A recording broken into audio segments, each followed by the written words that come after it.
සංසාර සාගරේ තරණය කළා මෙහාට යන අයට පේන්නේ එක විදිහකට. ඒ සාගරේ මේ පැත්තේ ඉන්න අයට පේන්නේ තව විදිහකට. ඒකෙන් මේ පැත්තේ ඉන්න අයට පේනවා පින්වතුනි මට හැමදේම තියෙනවා මට බයෙන් දෙයක් නැහැ.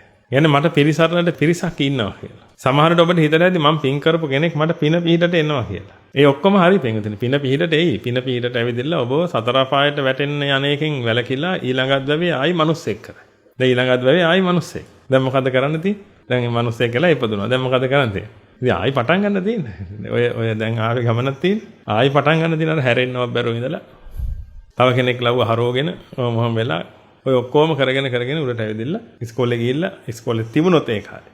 ඊට පස්සේ පෙන්ගතුනේ ආයි සුපුරුදු පරිදි පෙළවහක් එහෙම කරගෙන ඊට පස්සේ ආයි වයසට ගිහිල්ලා ඔය අතරතුරේ ඉතින් වෙන්න තියෙන ඒවා ගොඩාක් තියෙනවා පෙන්ගතුනේ. ඒ ඔක්කොම සිද්ධ වෙලා අන්තිමට ආයි මැරෙන්න තියෙනවා. ආයි ඔබට පින පිහිටට එයි පෙන්ග. ඊට පස්සේ මොකද කරන්නේ? ආයි පින් බලෙන් ආයි උපදිනවා. ඉපදිලා ආයි මිනිස්සෙක්. ඔය අතරතුරේ chance එකක් හම්බෙයි පෙන්ගතුනේ දිව්‍ය ලෝකෙට එහෙම යන්න. ඕක තමයි සාමාන්‍ය ජීවිතේ.